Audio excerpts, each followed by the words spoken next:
Somebody needs to pay for all my children. Somebody needs to be held accountable, and they need to pay. Fat Kids, Truth and Consequences now. Written by Rebecca Jane Weinstein. I remember that red lollipop like I wasn't 6 years old then, and 46 now, before being bestowed that glistening, cellophane-wrapped, ruby red, cherry sweet consolation prize. I was just a little kid, trapped in a world of grown-ups who hated themselves for reasons they were too ill-equipped to identify now. After I served a very important role, I was broken, and everyone's identified project to fix. I was finally needed. Morty, get the comfort wipe. Yeah, that one. No, that one's broken. Get the other comfort wipe, Morty. Alright, where was I? Oh, and everyone had good intentions. There is certainly nothing more honorable than to repair a damaged child now. But we all know what the road to hell is paved with.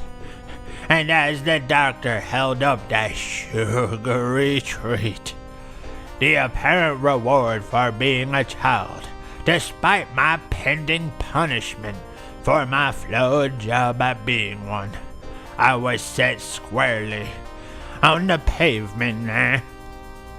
The story goes more or less like this.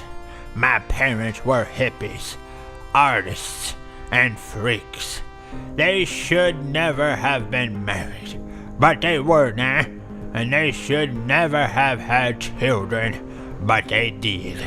And during that prolonged collapse of the partnership, perhaps I was soothed with the only drug-like substance you can give a child.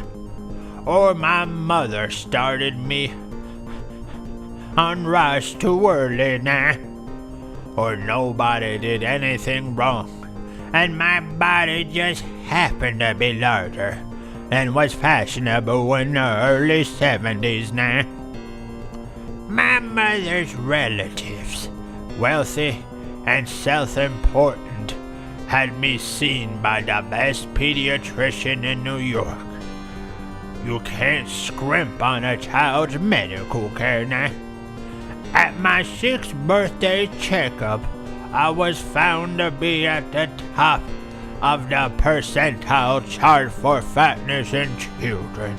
I was prescribed a diet now, and I was given the red lollipop, a child's first irony. Don't think I didn't notice. Come on now, come on. As explained to me decades later, no one gave my parents instructions on putting a 6-year-old on a diet now. Parents like mine didn't ask questions, and doctors like mine didn't offer explanations. I don't know that. I don't actually recall what being on a diet as a 6-year-old was like.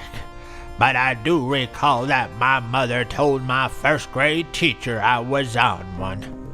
My teacher, in my recollection, a sadist, and she brought me to the front of the room and informed the class that she and I were both on a diet now, and we wouldn't be having birthday cake with the rest of the class. There's me as a fat little shit. I loved burgers.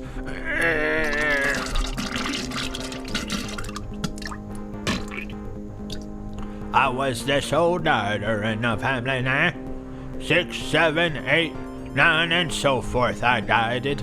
I dieted every day of my childhood now.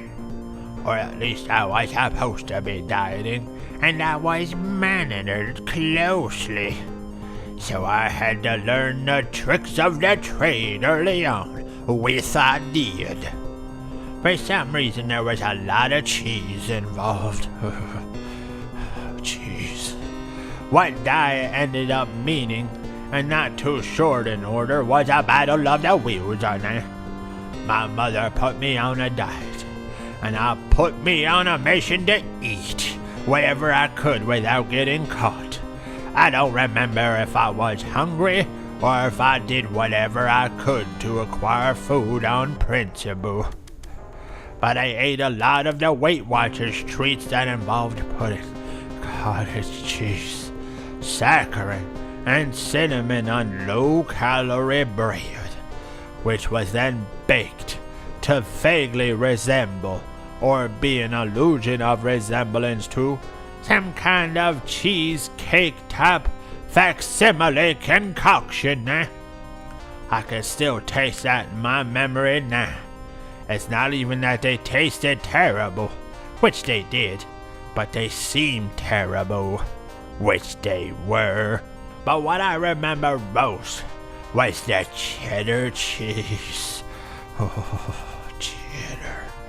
cheddar cheese.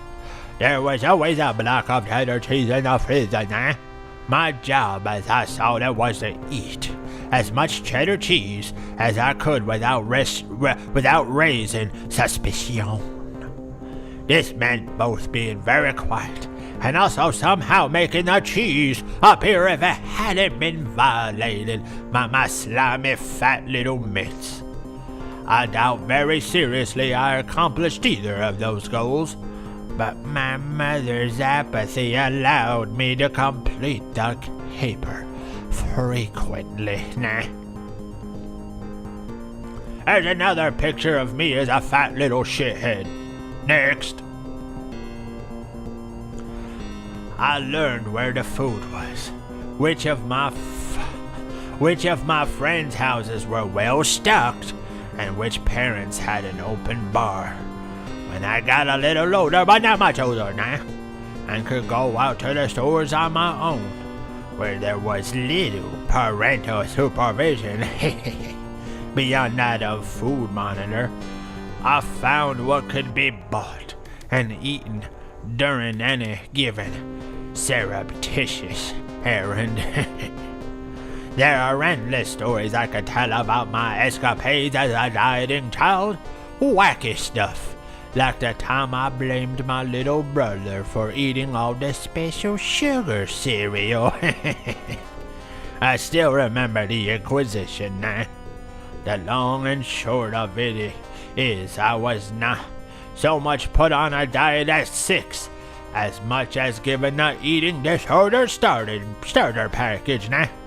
Not to mention the initiation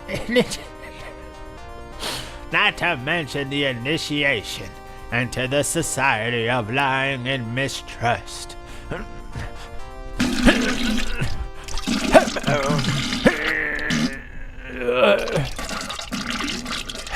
See you later, everybody.